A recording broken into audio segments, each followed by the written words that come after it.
मोक्षमार्गस्य नेतारं भेत्तारं कर्मभूभृताम् ज्ञातारं विश्वतत्त्वानां वन्दे तद्गुणलाब्धये वन्दे तद्गुणलाब्धये।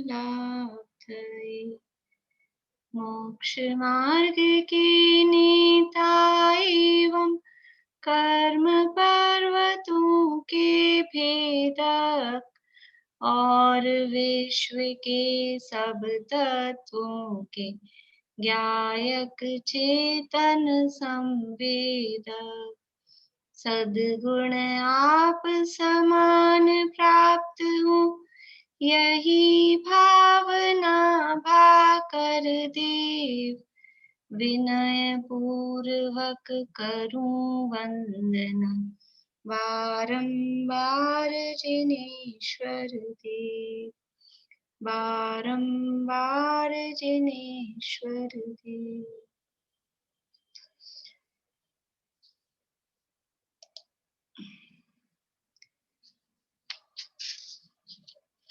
सूत्र बोलेंगे, 9 नंबर का सूत्र है, मैं बुलवा रही हूँ पहले, फिर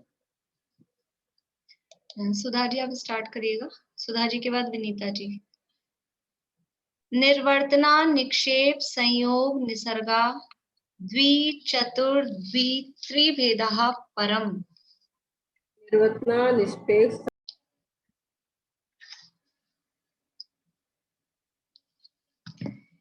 आश्रव की चर्चा चल रही है और आश्रव का पहले स्वरूप बताया, आश्रव किसे कहते हैं और आश्रव के भेद प्रभेद बताए। वर्षा अभी क्या कह रहे हैं? निर्वर्तना का मतलब परिवर्तन नहीं होना। नहीं अभी कर रहे हैं, अर्थ अभी किया ही नहीं, कल सूत्र ही पढ़ा था खाली, अभी कर रहे हैं अर्थ।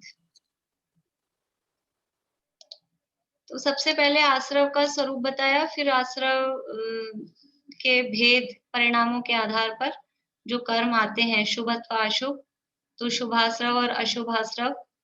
फिर स्वामी की अपेक्षा से आश्रव के भेद बताए, सांप्रदायिक आश्रव और ईर्यापथ आश्रव। सांप्रदायिक आश्रव किसे कहते हैं? सांप्रदायिक आश्रव किसे कहते हैं?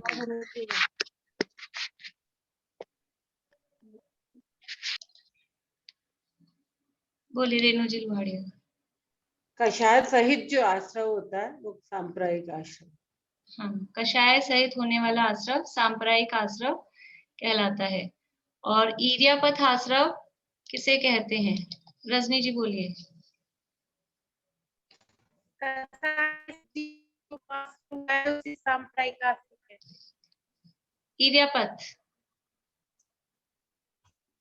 ईर्यापथ आपका नेट आवाज नहीं आ रही है, आपकी नेट स्लो लग रहा है आपका। सुधा जी बोलिए। कषाय रहित जो आश्रव होता है वो ईर्यापथ आश्रव कहलाता है। कषाय रहित आश्रव ईर्यापथ आश्रव होता है। सांप्रदायिक आश्रव के कारण क्या है और ईर्यापथ आश्रव के कारण क्या है? सांप्रदायिक आश्रव किसके कारण होता है और ईर्यापथ आश्रव किसके कारण होता है? चित्रा आंटी।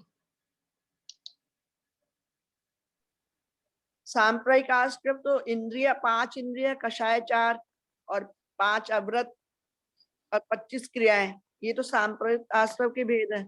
इनसे भेद नहीं पूछा, कारण पूछे थे। बेला जी, बेला जी बोलिए। मिथ्यात्व, अविरति, प्रमाद, योग, कषाय। योग को बीच में क्यों लिया आपने? पहले क्रम है मिथ्यात, अवृत्ति, प्रमाद, कषाय, फिर योग। ठीक है, तो सांप्रदायिक आश्रव के क्या कारण हैं? ये 5 कारण हैं, मिथ्यात, अवृत्ति, प्रमाद, कषाय और योग। लेकिन जब हम अलग अलग करके बताएंगे तो सांप्रदायिक आश्रव के कारण है मिथ्यात्व से लेकर कषाय तक। और शॉर्ट में बोलेंगे तो क्या है, एक शब्द में कहेंगे सांप्रदायिक आश्रव का कारण तो क्या है? कषाय। समझ में आ रहा है कि नहीं? और आप लोगों के चेहरे ऐसे दिख रहे हैं जैसे कोई नई बात चल रही है। पढ़ा था कि नहीं? हमने पढ़ा था ना? कषाय है वो सांप्रदायिक आश्रव का कारण है, और कषाय शब्द में मिथ्यात, अवरति, प्रमाद, कषाय चारों गर्भित है। तो खोल के बोलेंगे, भेद करके बोलेंगे तो चारों, और अभेद करके बोलेंगे तो एक कषाय। ईर्यापथ आश्रव का कारण क्या है? अंकल बोलिए, ईर्यापथ आश्रव का कारण क्या है? ईर्यापथ आश्रव का कारण आज जो जिन जीवों के कसाय नहीं होती है उनको ईर्यापथ आश्रव होता है। ये 11, 12, 13 वो सब तो सही है, लेकिन कारण क्या है ईर्यापथ आश्रव का? जो ईर्यापथ आश्रव, चलिए सुधा जी बोलिए। योग ईर्यापथ आश्रव का कारण योग है। योग है, ईर्यापथ आश्रव का कारण योग है, ठीक है ना। ईर्यापथ आश्रव 11वें, 12वें, 13वें गुणस्थान में हो रहा है, तो वहां कषाय है ही नहीं, मिथ्यात, अवरति, प्रमाद पहले ही चले गए हैं, कषाय भी नहीं है। अभी क्या बचा है? अकेला योग। योगों के कारण वो ईर्यापथ आश्रव होता है, और मिथ्यात, अवरति, प्रमाद और कषाय के कारण सांप्रदायिक आश्रव होता है। ये कारण है उसके। तो यहाँ सांप्रदायिक आश्रव के भेद बताए थे। सांप्रदायिक आश्रव के कितने भेद हैं? रजनी जी बताइए, सांप्रदायिक आश्रव के कितने भेद हैं? 5 इंद्रियां, 25 क्रियाएं, और 4 अवर्त और 4 कसाय। 4 अवरत कौन से हैं? 4 अवर्त में ये पाप, सॉरी, हिंसा, झूठ, हाँ,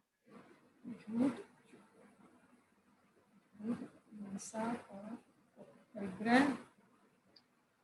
मधु जी बोलिए, अवरत कितने हैं? अवरत कितने हैं और कौन से हैं? बोलिए मधु जी। अवरत 5 है। हाँ, कौन कौन से?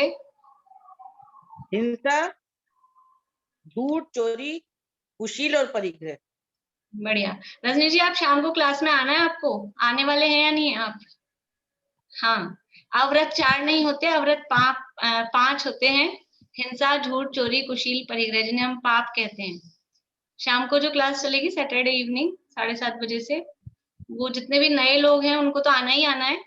एक दिन एडजस्ट कर लेना अगर आप लोगों को लगता है हम फ्री नहीं होते हैं या कुछ भी, तो एक ही दिन की बात है हफ्ते में। और जो पुराने हैं, पहले पढ़ चुके हैं, वो भी आ सकते हैं, ऐसा कुछ नहीं है, क्योंकि बहुत सारी बातें ऐसी होती है जो हमें नहीं पता होती है। हमको लगता है हमें आता है, लेकिन हमें नहीं पता होती है, तो सभी लोग उसमें आ सकते हैं। निर्मल जी, आप कुछ पूछ रहे हैं? वो ईर्यापथ आश्रव का कारण फिर से लिखाइए ना। ईर्यापथ आश्रव का कारण योग है। मन वचन काय। हाँ, योग मन वचन काय की क्रिया के निमित्त से जो आत्मा के प्रदेशों में परिस्पंदन हो रहा है। मन वचन काय तो शॉर्ट में कह देते हैं, पर योग का मतलब एक्चुअल में मन वचन काय नहीं है। योग तो मन वचन काय के माध्यम से एक्सप्रेस होता है, पता लगता है, लेकिन योग है वास्तव में आत्मा के प्रदेशों में जो कंपन होता है, आत्मा के प्रदेशों में जो चंचलता है, जो वाइब्रेशन है, उसका नाम योग है। और उस आत्म प्रदेशों की चंचलता में मन वचन काय निमित्त बनते हैं, इसलिए मन वचन काय को भी योग कहते हैं। वास्तव में असली में योग क्या है? आत्मा के प्रदेशों में चंचलता। तो जहां तक आत्मा के प्रदेशों में चंचलता है, वहां तक आश्रव है।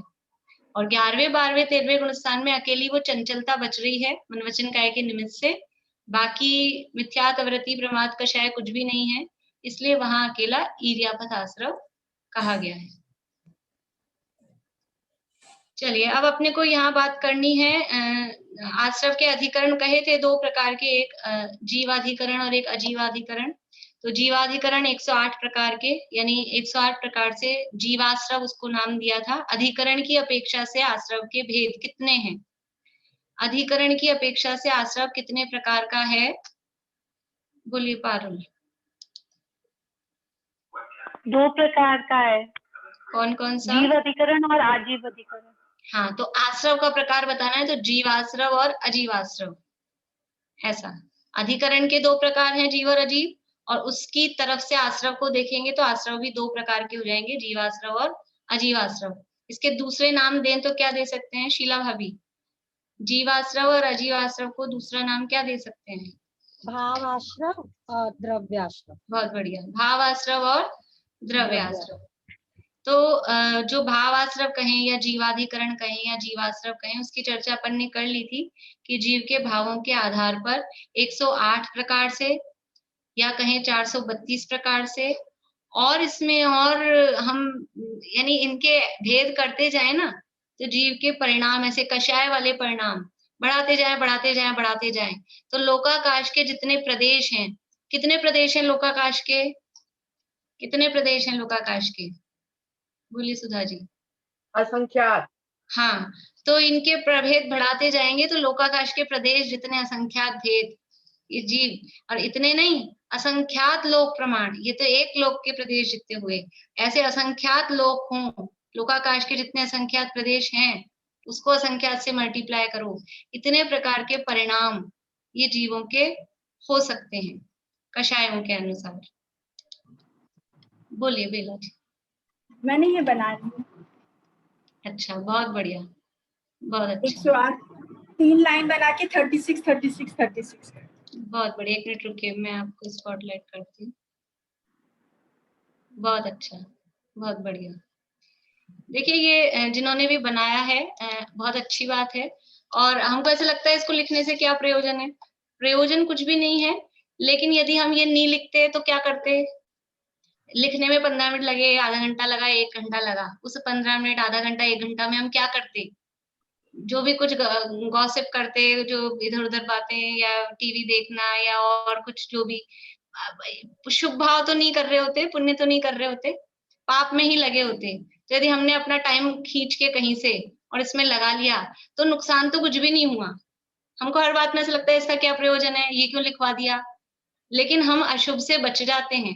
हम अगर ये काम कर रहे हैं तो हम उतनी देर अपना उपयोग उसमें लगा रहता है, अशुभ से बचते हैं, तो इसलिए कोई बुराई नहीं है। क्योंकि कोई, अगर आप आत्मा का ध्यान कर रहे हो, आप सामायिक कर रहे हो, फिर आपके पास टाइम नहीं है तो कोई बात नहीं, फिर नहीं करना चाहिए। लेकिन कोई, हम सामायिक में तो रहते नहीं है सारे समय, ना कोई आत्मा का ध्यान करते हैं, जितना समय जाता है वो पाप में ही जाता है। तो कुछ इस तरह के काम कर लें तो हमारा समय अच्छा चला जाता है। बढ़िया है, जिन्होंने भी किए हैं बहुत अच्छी बात है। देखिए अब यहाँ अपनी बात चल रही है अजीव अधिकरण की, अजीव के माध्यम से, अजीव के आधार पर किस तरह से आश्रव होता है। यहाँ सूत्र हम सबने पढ़ लिया है, निर्वर्तना, कुछ लोगों ने निवर्तना निवर्तना भी पढ़ा था। निर्वर्तना शब्द है, रै की मात्रा है वे पे भी।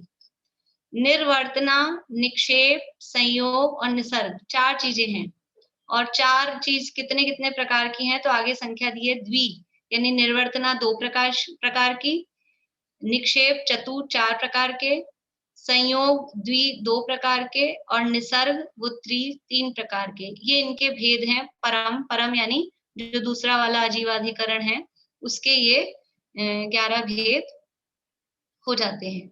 अब सबसे पहला शब्द है निर्वर्तना। निर्वर्तना का शब्द अर्थ होता है उत्पन्न होना, रचना करना। जिन लोगों ने दूसरा अध्याय पढ़ा है तो वहां एक सूत्र है, निर्वर्ती उपकरणे द्रव्येन्द्रियम। तो वहां निर्वर्ती का क्या अर्थ है? वहां निर्वर्ती भी वो आत्म प्रदेशों की रचना या इंद्रियाकार पुद्गलों की रचना, आकार, रचना, रचना करने को, कुछ बन गया है तो रचना करने को निर्वर्तना कहते हैं। ये निर्वर्तना शब्द निवृत्ति नहीं है, जैसे हम निवृत्ति, वो नीचे रही लगती है री की मात्रा, वो नहीं है ये। निवृत्ति बोलते हैं, हमने निवृत्ति ले ली, ये वो चीज नहीं है। निर्वर्तना का अर्थ है उत्पन्न करना या रचना करना, ये निर्वर्तना का अर्थ है, शब्द अर्थ। फिर निक्षेप, निक्षेप का अर्थ होता है रखना। आदान निक्षेपण समिति होती है, उसका क्या मतलब है? आदान यानी उठाना, ग्रहण करना, निक्षेपण यानी रखना। तो निक्षेप शब्द का अर्थ होता है रखना। फिर है संयोग। संयोग शब्द का अर्थ होता है मिला देना, संयोग कर देते, हम आपस में बोलते हैं इनका हमारा संयोग हुआ है, मतलब मिले हैं, तो संयोग शब्द का अर्थ होता है मिलाना। और चौथा शब्द है निसर्ग। निसर्ग शब्द का अर्थ होता है प्रवृत्ति। निर्वर्तना यानी उत्पत्ति, उत्पन्न करना, रचना करना, निक्षेप यानी रखना, संयोग यानी मिलाना, और निसर्ग यानी प्रवृत्ति करना। ये 4 शब्दों के अर्थ हुए। अब हम यहाँ जो अर्थ और भेद बताए हैं अपनी पुस्तक में, वहां से पढ़ते हैं। 2-2 प्रकार के, जो 2, 4 ये प्रकार बताए हैं।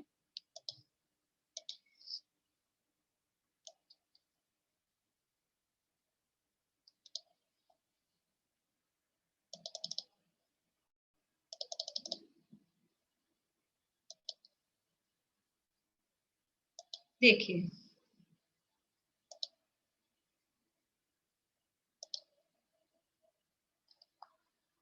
अब अजीवाधिकरण की चर्चा करते हैं। पेज नंबर 247 पे नीचे से लास्ट पर है। उत्पन्न करने, रचना करने या बनाने को निर्वर्तना कहते हैं। कोई भी चीज उत्पन्न की, रचना करी, उसकी बनाया, वो निर्वर्तना कहलाता है। मूल गुण निर्वर्तना और उत्तर गुण निर्वर्तना के भेद से निर्वर्तना 2 प्रकार की होती है। निर्वर्तना के 2 भेद हैं, एक मूल गुण निर्वर्तना और दूसरी है उत्तर गुण निर्वर्तना। ये बात हमको ध्यान रखनी है, ये बात चल रही है पापाश्रव की, मुख्य रूप से पापाश्रव की बात चल रही है। तो इस तरह का कुछ उत्पन्न करना जिसमें पाप हो, कैसे उत्पन्न करना, वो 2 प्रकार से, एक तो मूल गुण निर्वर्तना और दूसरा है उत्तर गुण निर्वर्तना। मूल गुण निर्वर्तना में क्या है, मन, वचन, काय, प्राण और अपान अर्थात श्वासोच्छ्वास की रचना, वो मूल गुण निर्वर्तना है। देखिए, अर्थ क्या है, इसका मतलब क्या है कि हमने कुछ काम किया और उस काम में हमने क्या किया कि कुछ जीव उत्पन्न हो गए। जीव मतलब मन, वचन, काय और प्राण। जीवों में कोई भी पदार्थ, पुद्गलों को हमने इस तरह से रखा कि उनमें प्राण आ गए और श्वासोच्छ्वास उत्पन्न हो गई। तो ये मूल गुण मतलब असली में, एक्चुअल में वो जीव उत्पन्न, जैसे कैसे होता है, अभी शब्दों में हमको ऐसा कठिन लग रहा है कि हमने वो मोठ भिगोए, मूंग मोठ भिगोते हैं, स्प्राउट्स बोलते हैं, तो हमने वो भिगोए। अब हम उनको क्या करते हैं, रात से भिगो दिए, तो सुबह उठते हैं तो उसमें वो अंकुर आ जाते हैं। गर्मियों में तो बहुत जल्दी आ जाते हैं, 2-3 घंटे बाद में ही वो अंकुर आ जाते हैं। तो हमने क्या किया है उसमें, कि मूल गुण निर्वर्तना, हमने इस तरह का काम किया है कि वो जो अंकुर आए हैं ना, उनमें वो अंकुर आए हैं, इसका मतलब है वो बढ़ रहा है, उसमें जीव उत्पन्न हो गए हैं। ऐसे वो सूखा अनाज था, और यदि हमने वो स्प्राउट्स एक्चुअल में अभक्ष्य होते हैं, वो उगे हुए जो होते हैं ना, हम तो चला के उगा के खाते हैं, लोग बाजार से भी लाते हैं, उगे उगाए भी मिलते हैं, लेकिन वो वास्तव में अभक्ष्य होते हैं। वो उसमें जो अंकुर आ गया है, मतलब उसमें जीवों की उत्पत्ति हो गई है। तो 2 घंटे भिगो, गर्मी में इतने में ही हो जाता है, सर्दी में समझ लो थोड़ा ज्यादा टाइम लगे, 2-3 घंटे में वो भीग जाते हैं। और उसके बाद भी चेक करना चाहिए, यदि कोई उगा हुआ है तो उसको यूज नहीं लेना चाहिए, उसको निकाल के अलग करना चाहिए। कोशिश तो करें कि उगी नहीं पाए, उतने ही टाइम में उसी अनुसार हम उसको भिगोएं। यदि हम ऐसा करते हैं तो वो मूल गुण निर्वर्तना है। या फिर हमने ऐसा किया, दाल निकाली तो गीले गीले थोड़े सीमे हाथ थे और वो डब्बे में डाल दिए, और अपन ने तो दाल निकाल ली, डब्बा बंद करके रख दिया। अब वो गीले हाथों से क्या हुआ कि उसमें वो नमी से वो जीव पैदा हो गए, इलियां हो गई, वो जो भी लटे वगैरह हो गई, ये जीव हो गए। तो ये मूल गुण निर्वर्तना, ये असली में उनमें श्वासोच्छ्वास, प्राण, ये जो शब्द दिए, मन, वचन, काय, प्राण, अपान मतलब उसमें श्वासोच्छ्वास, मतलब जीव उत्पन्न वहां हो गए असली के, वो कहलाती है मूल गुण निर्वर्तना। ये अजीव पदार्थ थे, दाल वगैरह जो भी ये चीजें थी, अजीव थी। यूं तो ऐसे जीव नहीं होते हैं, वो सूख गया है अनाज, लेकिन हमने कुछ ऐसे काम किए तो उसमें वो अजीव के आधार पर वो पाप हुआ, आश्रव का कारण हो गया।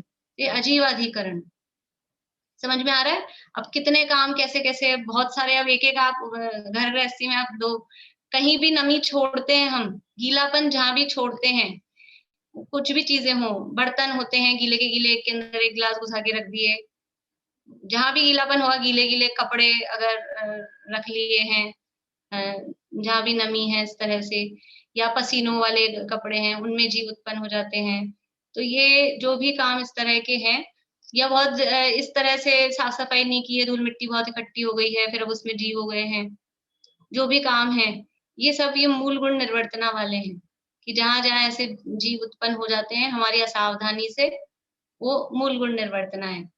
एक्चुअल में वास्तव में वहां श्वासोच्छ्वास और प्राण वहां उनमें उत्पन्न हो जाए, थोड़ी बहुत भी धूल मिट्टी कंटिन्यू पड़ी रहे, वो हिले नहीं, तो वहां मकड़ियां और वो अपने आप पैदा हो जाती, अपने आप उत्पन्न हो जाती हैं। असावधानी पूर्वक काम किए तो वो चींटियां और ये सब भी उत्पन्न होते हैं।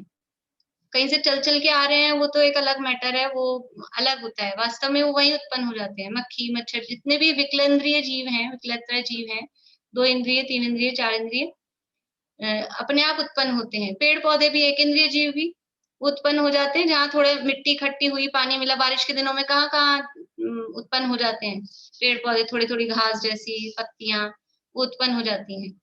तो ये जो उस दिन बात चल रही थी पेड़ पौधा लगाने वाली, तो वो वहां हमने चलाकर उसमें पौधा लगाया, जीव उत्पन्न किया, तो ये सब आश्रव के कारण बनते हैं, आश्रव के आधार बनते हैं, आजीवाधिकरण होते हैं। फिर है दूसरा उत्तर गुण निर्वर्तना।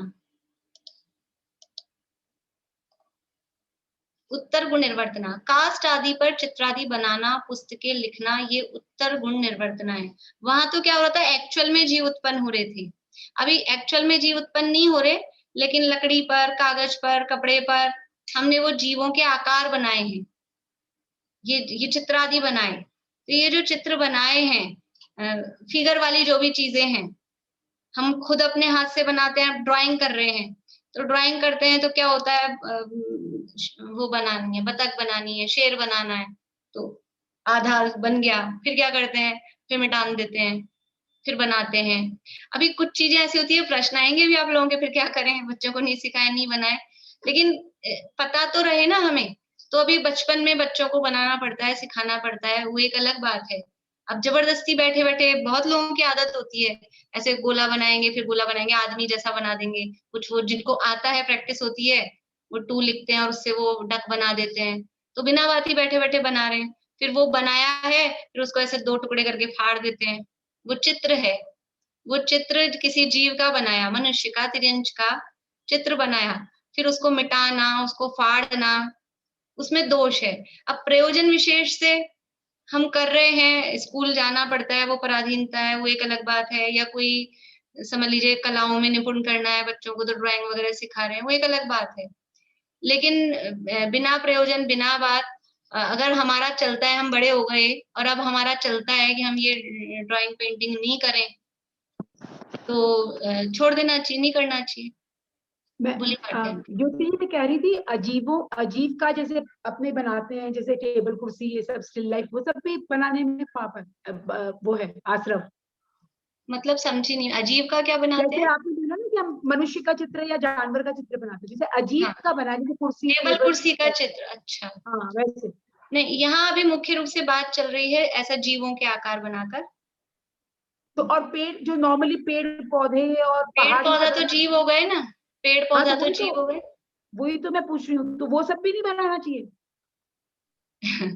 बात तो ये ऐसी है, बहुत, ये तो एकदम मतलब डीप सोचने वाली बात है, कभी सोचे नहीं इस तरह से। तो देखिए, अब बचपन में तो क्या होता है, वो सब करते हैं बच्चे, कराना पड़ता है बच्चों को, उपयोग किस लिए, लेकिन वो एक बात अलग है। लेकिन बच्चों को भी हम बता तो सकते हैं ना कि यहाँ ये बात हमें जितना जरूरी है उतना करें, स्कूल की पढ़ाई में बहुत सारे काम इस तरह के होते हैं, वो एक अलग बात है। लेकिन हम जबरदस्ती चला के इस तरह के काम करें। अभी दोष तो ऐसा है कि एक भी अक्षर लिखा और अक्षर लिख के उसको मिटान रहे हैं, फाड़ रहे हैं, भी वो ज्ञानावरण में आएगा, तो वो भी गलत है। लेकिन अब हम छोड़ नहीं सकते हैं, क्योंकि हम हैं ही ऐसी स्थिति में, तो हम छोड़ नहीं सकते, हम लिखते हैं, लेकिन अनावश्यक या बिना बात लिखा, फाड़ा, फेंका, वो काम नहीं करें। अभी तो यहाँ के अक्षरों की बात नहीं, यहाँ तो वो जीवों के चित्रों की, जीवों के जो चित्र हैं। अभी चलिए पहले प्रेमलता जी आप बोलिए।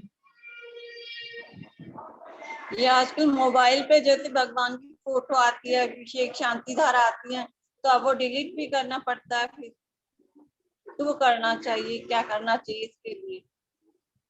वही है, इसमें वही कई तरह के मत हैं। यदि आप त्यागी व्रती लोगों से पूछेंगे तो वो तो कहेंगे कि नहीं करना चाहिए, नहीं रखना चाहिए, वो तो ऐसा ही कहेंगे। लेकिन हमें अपनी विवेक से, मैं ये कहूंगी, इसमें कोई आपको निर्णय नहीं दूंगी, लेकिन हमें अपने विवेक से या तो कम से कम हम ऐसी चीजें फॉरवर्ड ही नहीं करनी चाहिए ज्यादातर इस तरह की चीजें, फोटो वगैरह, क्योंकि वो होती है, खाली करना ही पड़ता है, मुश्किल है, उसकी कैपेसिटी लिमिटेड है, तो वो खाली करना पड़ता है, सब अपने को डिलीट करना पड़ता है। तो कोशिश ये करें कि मतलब कम से कम ऐसी चीजें फॉरवर्ड करें। आज ही मैंने देखा था, एक न्यूज़पेपर किसी रफ काम के लिए ले रही थी, तो महावीर भगवान की फोटो के साथ में कोई जैनों का ऐड था उसमें, मैं तो मतलब रफ काम में उसको ले रही थी, देखा तो वो महावीर भगवान की फोटो है। तो ये इन सब मतलब नहीं करना चाहिए ऐसे। न्यूज़पेपर में फोटो छपा दिया, वो कौन न्यूज़पेपर कहाँ जाता है, सीधा रद्दी में, कैसे कैसे कामों में 40 भी साफ करके न्यूज़पेपर से फेंक देते हैं, वही वाला न्यूज़पेपर किसी ने ले लिया, वैसे ही उसमें अक्षर होते हैं, अभी वो ज्ञानावरण के संबंध में सारी बातें आएंगी। तो अभी न्यूज़पेपर में जो भी चित्र आए हैं, समझ लीजिए न्यूज़पेपर की तो क्या मतलब क्या करें हम, किस तरह से उसको यूज लेते हैं, उसमें बहुत सारे चित्र आते हैं, फोटोएं आती है, अब हम क्या क्या काम नहीं करते, उससे बैठ जाते हैं, बिछा के कहीं सफर में जाए तो बैठ जाते हैं, रफ से रफ काम जो करना हो वो न्यूज़पेपर से करते हैं, और उसमें अक्षर भी लिखे हैं, उसमें फोटोएं भी बनी हैं, तो जितना हो सके उतना उनसे बचना चाहिए, कोशिश करने में सब होता है, मतलब ऐसा नहीं है कि नहीं हो सकता है, पॉसिबल, सब पॉसिबल हो सकता है। हम सफर में जाते हैं, न्यूज़पेपर बिछा के ट्रेन में खाना खाते हैं, तो हम कोशिश करें कि हम या तो कोई रफ कपड़ा ले जाया करें, या हम अगर बिल्कुल ऐसा रहना चाहते हैं स्ट्रिक्ट, तो हम बाजार से प्लेन कागज खरीद के रखें, वो आते हैं दूसरे, और उनसे भी अच्छा है अपन पुरानी कोई चद्दर इस तरह की ले जाएं, फिर बाद में आकर उसको धो लें, या फेंकने की हो तो फेंक दें, तो कम से कम वो अविनय से, उन पापों से हम बच सकें। बहुत बारीक बातें हैं, जितना जिससे पॉसिबल हो सके। इसका मतलब मैं कहना तो मुझे ये चाहिए कि छोड़ दो आप लोग सब ऐसा करना, लेकिन फिर भी घर गृहस्थी में है, मैं समझती हूँ, तो अभी हमें पता तो हो और फिर भावना हो कि यहाँ दोष लग रहा है, तो हम धीरे धीरे इन कामों को छोड़ें, हम जैसे तैसे कोशिश करेंगे, धीरे धीरे अभ्यास करेंगे तो आदत में आ जाता है, आदत में आने के बाद में फिर नहीं लगता है कुछ भी। बोलिए रजनी जी। ये जैसे शादी ब्याह के कार्ड में भी श्री महावीराय नमः, श्री आदिनाथाय नमः लिखा रहता है, या फिर आजकल जो चलन चल गया है, सब अपने बच्चों के फोटो वगैरह खिंचवा के साथ में लगा देते हैं, और वो फोटो भी इधर उधर घूमते रहते हैं। वही तो है ना चक्कर की, वो अज्ञान, मतलब लोगों को पता नहीं है उससे कितनी अभिनय हो रही है, वो लोगों को ख्याल नहीं रहता, वो बड़ी, और जिनको पता लग गया उनकी बड़ी विडम्बना है, उसका क्या करें आ जाते हैं तो अपन कब तक अपने पास रखें, वो सारी भी बड़ी बड़ी समस्याएं हो जाती ही पड़ता है। वही कार्ड्स के ऊपर जो ये नाम वगैरह भगवान के नाम लिखते हैं, वो लिखने चाहिए, वो भी तो दोष है, कार्ड फेंकाते ही हैं बाद में। नहीं लिखना चाहिए, इसीलिए वो सामान्य रूप से छुपाने चाहिए। कुछ लोग जो समझते हैं वो लोग इस तरह का उन्होंने किया भी है, नहीं भी लिखते हैं, लेकिन बहुत कम लोग हैं, ज्यादातर सब लिख के ही करते हैं काम। चलिए मधु भाभी आपका हो गया क्या प्रश्न? जिनका हो गया वो डाउन एक सेकंड जीरो कर दो। मधु भाभी आपका हो गया? नहीं, मैं ऐसे पूछी थी, इसमें है ना मिटाने के लिए नहीं लिखा, इसमें यही लिखा है काष्ठादि पर चित्रादि बनाना, पुस्तकें लिखना, उत्तर गुण निर्वर्तना। हाँ, उसमें तो बनाने के लिए लिखा है, लेकिन मैं तो थोड़ी आगे की बात भी बता रही हूँ कि ये तो बना दिया, लेकिन बना दिया तो आपने, जैसे वहां वो जीवों की उत्पत्ति हो गई थी, अपन ने दाल में गीला डाला तो वहां जीव उत्पन्न हो गए, ऐसे ही यहाँ पे आपने बना दिया तो वो जीव का चित्र बना दिया, लेकिन अब होगा क्या, अकेला वो चित्र बनाया है तो उसके साथ कुछ ना कुछ कागज है, कभी रद्दी में बेच दोगे, कभी और डस्टबिन में डाल दोगे, जो भी कुछ होगा उसके साथ वो आगे का व्यवहार, वो उससे उसका दोष। जैसे अपने बेडशीट वगैरह पे, अभी एक दिन किसी ने पूछा था, बेडशीट वगैरह पे फिगर वाली आती हैं, साड़ियां फिगर वाली आती हैं, और भी बच्चों के तो आप समझो कपड़े मिलना ही मुश्किल है कि बिना कोई कार्टून वाले कपड़े मिल जाएं, चप्पल नहीं मिलती है, चप्पलों पे नीचे जो प्रिंट बने रहते हैं, तो वो सब तो जो अपन ने बनाया, निर्वर्तना का अर्थ यहाँ पर बस बनाना है, इतना ही है, लेकिन उसमें दोष कैसे लगता है कि अब वो जो चित्र बना हुआ है, वो डोरेमोन का चित्र बना है चप्पल पे, अब उसमें पैर रख रख के, चप्पल में गया सिर पे तो लेके चलेगा नहीं उसको, पैर रख के तो चलेगा, कुछ कभी कभी अक्षर भी लिखे होते हैं तो वो उसमें सब पैर लगते हैं।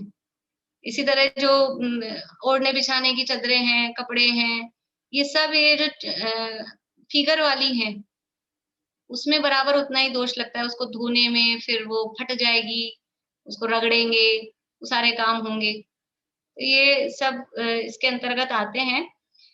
तो यहाँ काष्ठ आदि पर लकड़ी पे चित्र बनाया है, पेपर पे चित्र बनाया है, ये सब उत्तर गुण निर्वर्तना है जो अजीब मतलब केवल चित्र बनाया है। पहले वाले में क्या था, मूल गुण में एक्चुअल में वो जीव बना और इसमें केवल चित्र बनाया, डिजाइन उस तरह की। अकेला काष्ठ आदि चित्र मतलब वो उस ये सॉफ्ट टॉय बनाया, सॉफ्ट टॉय बनाते हैं ये टेडी बियर से बोलते हैं आप लोग। ये इनकी क्लासेस चलती थी पहले, अभी मुझे मालूम नहीं चलती है कि नहीं चलती, कहीं हॉबी क्लासेस जो होती थी तो उसमें सिखाते हैं वो बनाना। तो अब ये हाथ जोड़ो, अब ये मुंह, इसका ये टांग लगा दो, इसकी नाक लगा दो, वो सब उसमें सिखाते हैं, फिर वो बन जाता है पूरा। तो वो बनाते समय भी परिणाम, अरे इसका हाथ टूट गया, इसका पाँव टूट गया, तूने इसकी नाक तोड़ दी, वो उसी तरह के शब्द होते हैं।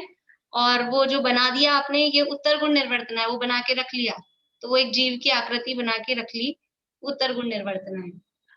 हाँ ज्योति जी, आप बच्चों के कपड़ों के जो चित्र की बात कर रही थी, जो बिस्किट्स आते हैं और इस टाइप के मैंने देखे हैं बिस्किट्स में बने हुए आने वाले। और मेरे घर में बिस्किट आए, उसमें वो मछली बनी हुई थी, मेरे से तो मुंह में नहीं रखा गया। हाँ, और वो मछली के शेप के और इसी शेप के ये जो सलाद डेकोरेशन होता है वो अलग अलग शेप के वो बना देना, ये सब बड़े दोष के कारण है, पाप के कारण है। क्योंकि हमारे यहाँ आटे के मुर्गे का आकार आटे का बना के भी उसकी बलि चढ़ाई, तो उतना कितनी कितनी दुर्गतियों में वो भ्रमे हैं। तो ये आकार में भी यानी हमको बहुत ध्यान रखना चाहिए। किस तरह के जो त्यागी व्रती होंगे, आप लोग कोई संपर्क में होंगे, ब्रह्मचारी वगैरह होते हैं, वो बिल्कुल भी वो इसीलिए वो प्लेन वाली लकड़ी वाली चटाई पे बैठते हैं, चटाइयों पे फूल पत्तियां बनी होती हैं, उन पे भी वो लोग नहीं बैठते हैं। वो यही सब प्रयोजन है। जैसे हाँ, एक बार देवलाली में गई थी, तब देवलाली वाली कल्पना बहन भी मेरे को बोली थी कि आप ना ये चित्र वगैरह के कपड़े अपने बच्चों को मत पहनाइए, बहुत दोष है इसमें। हाँ, और हाँ। एक बात और पूछ रही हूँ कि जैसे बच्चों की डॉल वगैरह लाते हैं, अब लास्ट में उसका नतीजा तो यही होता है, हाथ टूट जाए, पाँव टूट। वही है। लेकिन अभी जैसे हम गृहस्थी की भूमिका में, बच्चे छोटे हैं, डॉल से खेलेंगे, लेकिन हमें पता हो, अब वो उनको भी बता के रखना चाहिए। उनको बताएंगे तो वो समझदार हो जाएंगे, तो खुद ही फिर वो यूज में नहीं लेंगे। सही बात है, ये बात। लेकिन अब वो बचपन की अवस्था है, कुछ ना कुछ वो खेलेंगे, तो वो एक समझ लीजिए गृहस्थी में होता है। लेकिन उनको हम ज्ञान कराएंगे, उनको ज्ञान कराएं बचपन से ही, तो अपने आप ही उनसे छूट जाएगा। और हिंसक खिलौने तो कभी देने ही नहीं चाहिए। गन वगैरह ये चलती है, सबसे पहले छोटा भी बच्चा होता है तो गन आती है, उसमें लाइट चलती रहती है, वही 2 महीने के बच्चे को भी वो दिखाते हैं। तो हिंसक जो उपकरण है, खिलौने हैं, वो भी नहीं देने चाहिए। और बाकी घर गृहस्थी में अपने विवेक से जितना जो हो सके उस हिसाब से करना चाहिए। ज्ञान खुद को भी होना चाहिए और दूसरे को भी कराना चाहिए, फिर सबका अपना अपना निर्णय है।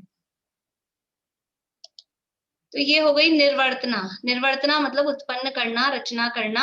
2 प्रकार से, एक एक्चुअल में जीव उत्पन्न हो गया है और एक लकड़ी पे, चित्र में, जो भी कागज पे, कपड़े पे, ये सब जो बनाए, दीवारों पे टेक्स्ट ये होते हैं, टेक्सचर वगैरह, और ये क्या बोलते हैं ये सब। तो उसमें वो बच्चों का कमरा है तो बच्चों वाले सारे चित्र दीवारों पे बनवाते हैं, कलर जब कराते हैं, इस तरह के वॉलपेपर लगाते हैं। तो ये सब भी क्या है, वो उत्तर गुण निर्वर्तना के अंतर्गत आएंगे। अब है निक्षेप। निक्षेप का मतलब है रखना। तो पहले अध्याय में निक्षेप पढ़े हैं और वहां 4 प्रकार के निक्षेप, यहाँ भी 4 प्रकार के निक्षेप कहे हैं, लेकिन वहां जो निक्षेप पढ़े हैं वो अलग हैं, यहाँ जो निक्षेप है वो अलग है। यहाँ आश्रव का प्रकरण है, शब्द वही है लेकिन अर्थ अलग है। अर्थ मतलब वहां भी अर्थ तो वही है, लेकिन उसके जो भेद हैं वो अलग हैं। देखिए, निक्षेप मतलब रखना है। अब वस्तुओं को कैसे रख रहे हैं, 4 प्रकार के निक्षेप हैं। पहला है अप्रत्यवेक्षित। अ यानी नहीं, प्रत्यय यानी अच्छी तरह से, वेक्षित यानी देखना। बिना देखे बिना ही वस्तु को रख दिया। समझ लीजिए डब्बा उठाया और रख दिया अलमारी में, देखा ही नहीं वहां चींटियां थी कि झींगर था कि कॉकरोच था, और रख दिया। तो बिना देखे वस्तु को रख देना, ये अप्रत्यवेक्षित निक्षेप है। ये चल क्या रहे हैं, ये अजीव अधिकरण, ये अजीब वस्तुओं के आधार पर कैसे पाप हो रहा है कि बिना देखे वस्तु को रख दिया। दूसरा है दुष्टता पूर्वक असावधानी से वस्तु को रखना। पहले में तो बिना देखे रखा था, दूसरे में गुस्सा आ रहा था और ऐसे जोर से पटका, ऐसा होता है, लो ऐसा जोर से पटका असावधानी से, तो वो वहां जीव थे वो स्वाहा हो गए। तो दुष्टता पूर्वक असावधानी से वस्तु को रखना दुष्प्रमृष्ट निक्षेप है। इनके भाव तो सरल है, अर्थ तो सरल है, शब्द थोड़े दिखने में कठिन है। भाव ख्याल में ले लें कि ऐसा नहीं करना है, बिना देखे वस्तु को नहीं रखना चाहिए और असावधानी से दुष्टता पूर्वक क्रोध आदि में वस्तुओं को नहीं रखना चाहिए। फिर तीसरा है किसी भयवश या अन्य कार्य करने की जल्दी में वस्तु को पटक देना। जैसे सामने से कोई आया, एकदम से बंदर दिखा और जो हाथ में था वो छूट गया, तो ऐसा भयवश, या दूसरा काम कर रहे थे जल्दी जल्दी में जो हाथ में थी वो छूट गई, तो ऐसा पटक देना वो सहसा निक्षेप। अचानक से वो वस्तु आपने छोड़ी तो जमीन पे जो जीव जंतु थे उनका मरण उससे हो सकता है, ये सहसा निक्षेप। चौथा है बिना देखी हुई या बिना साफ की हुई जमीन पर पड़े रहना अनाभोग निक्षेप है।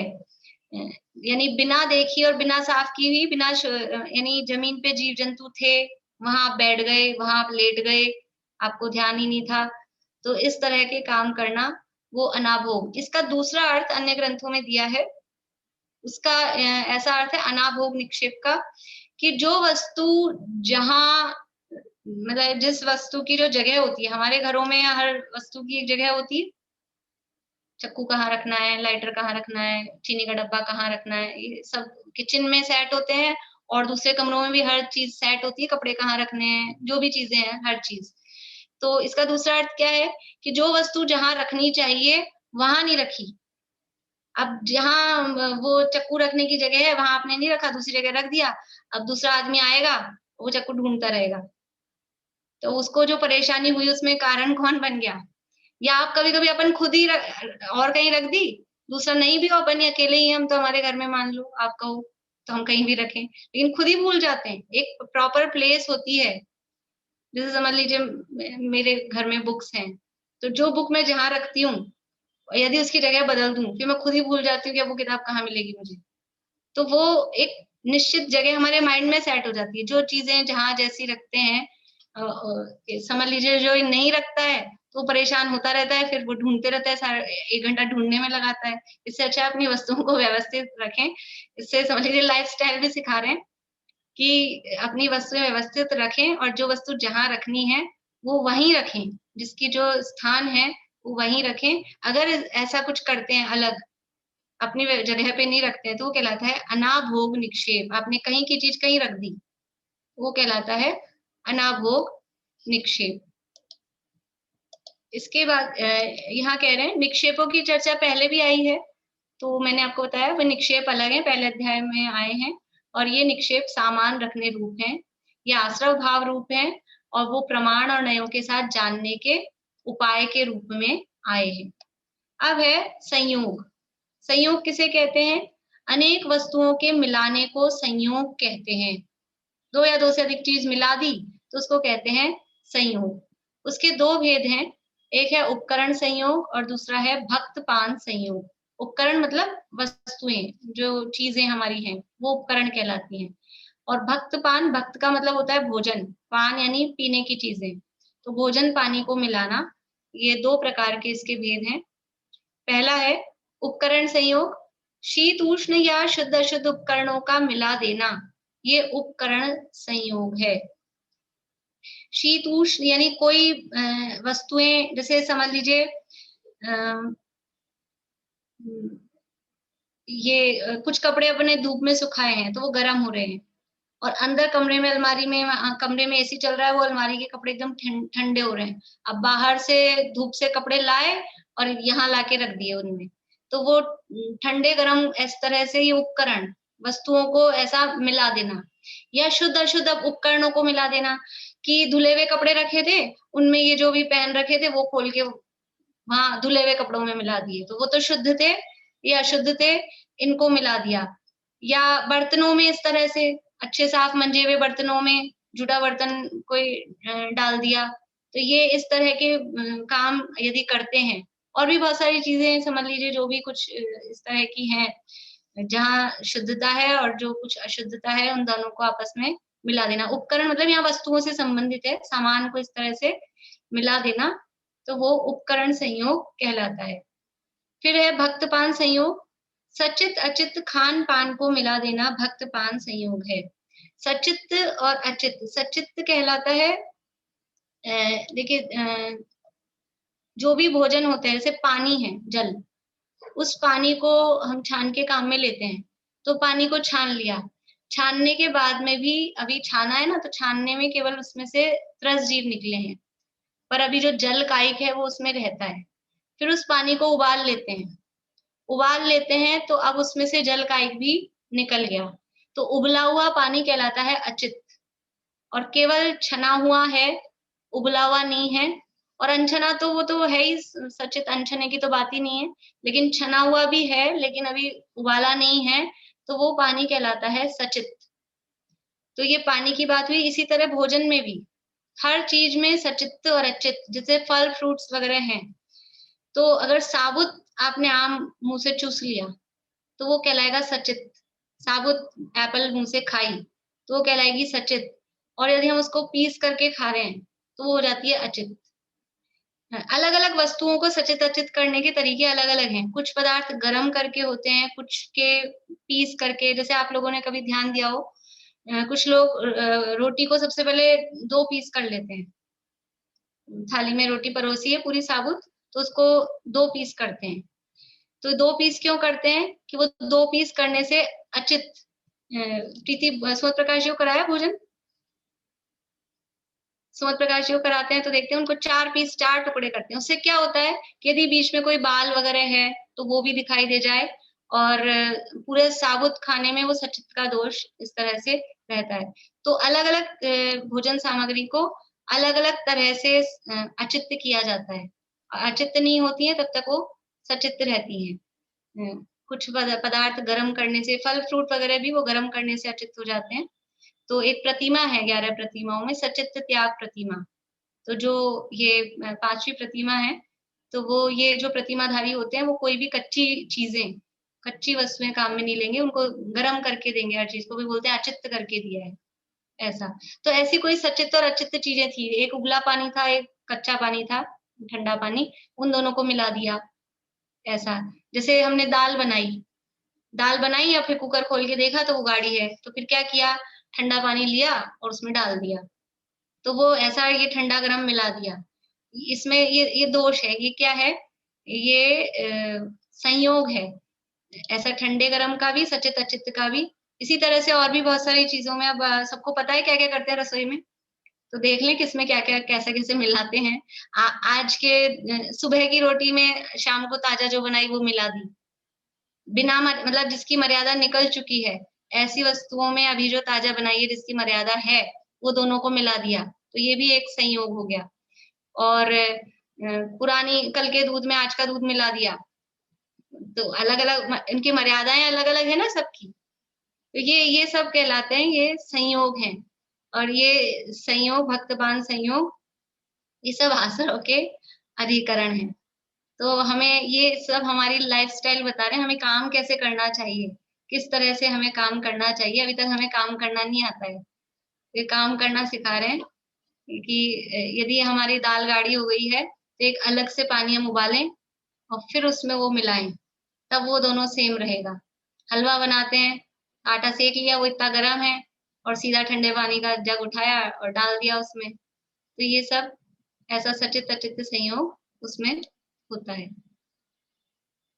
नहाने के लिए ऐसा करते हैं, तेज गर्म पानी कर लेते हैं, फिर तेज गर्म पानी हो गया सर्दियों में, अभी नहीं, फिर उसमें ठंडा मिला लेते हैं, तो इतना सा गर्म डाला बाकी ठंडा डाला, तो ये हो गया ये सचित अचित संयोग।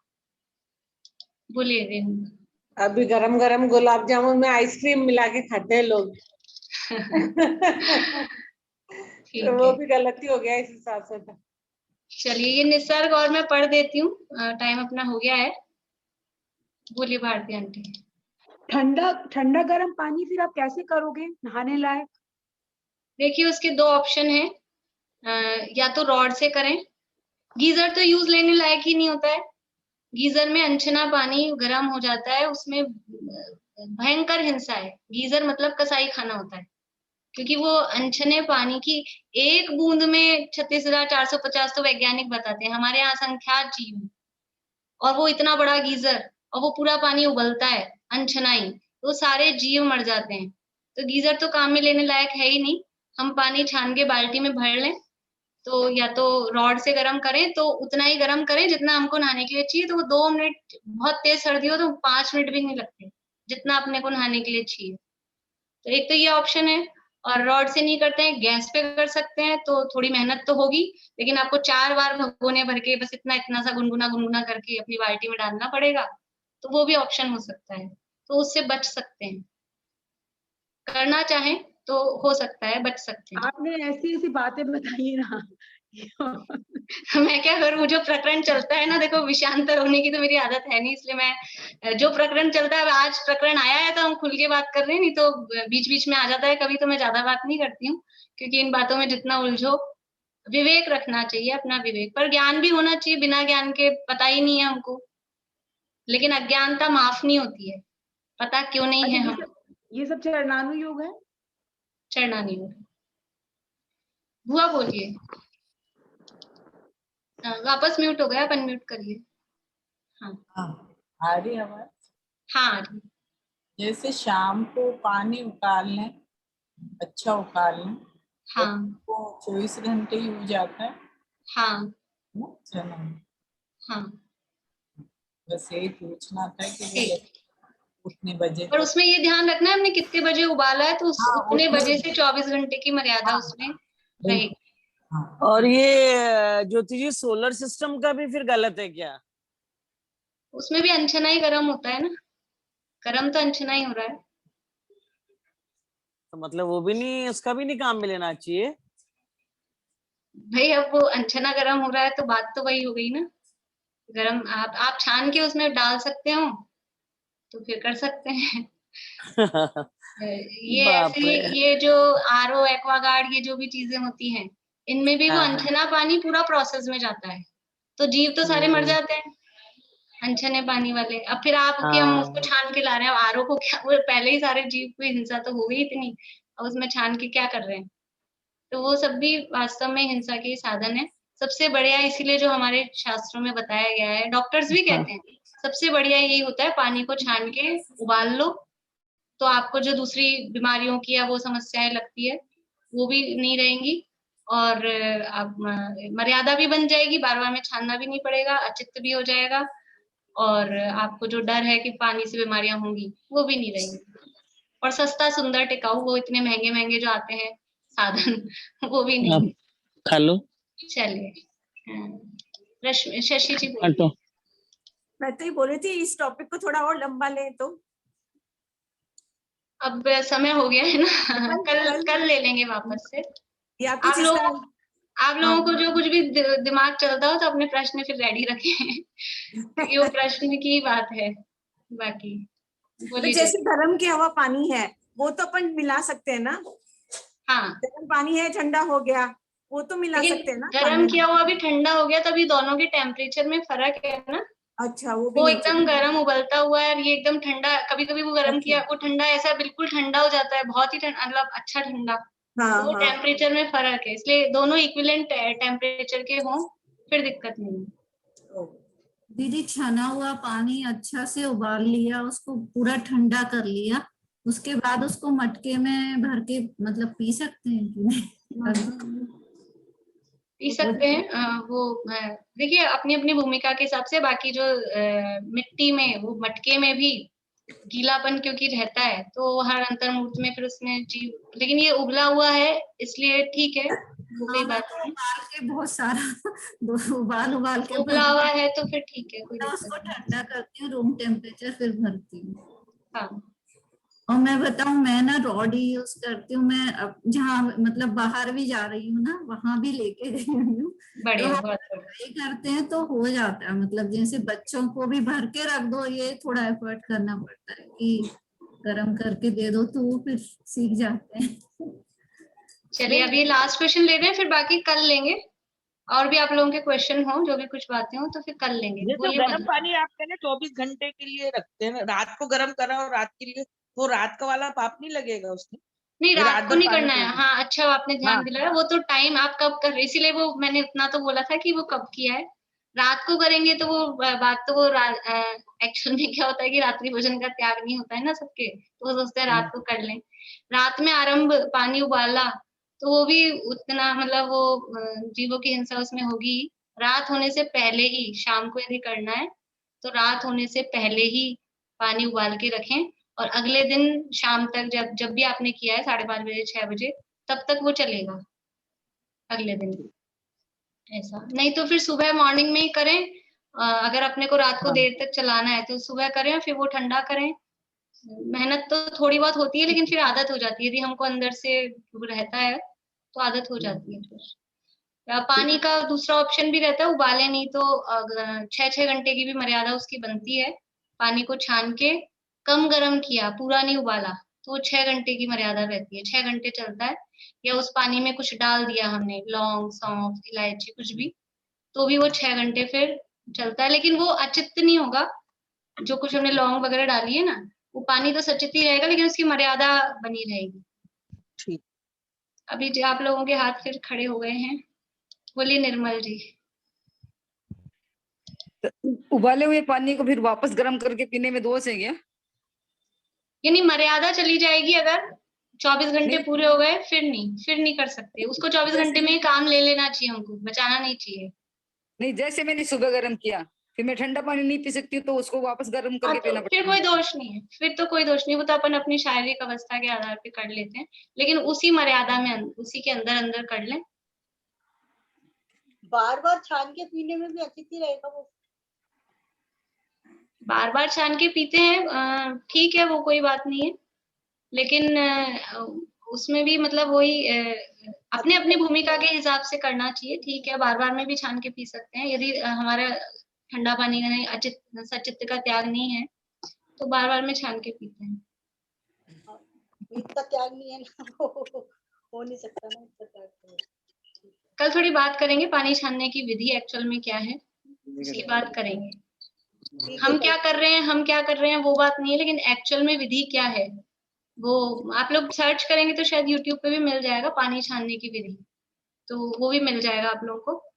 पर असली विधि तो हमको पता होनी चाहिए कि कैसा तो कपड़ा हो और किस तरह से छानना है, कैसा बर्तन हो। वो विधि की भी कल चर्चा कर लेंगे। अभी समय अपना काफी हो गया है।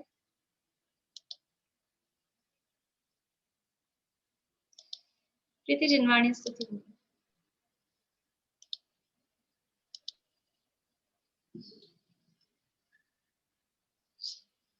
मन हर मदन तन वारन सुबरन सुमन सुमन समान धन धान्य पूरित संपदा अगणित कुबेर समान थी उर्वशी से संगिनी संसार की श्री कुंथ जिन तृण सम तजीली राह भव दधि पार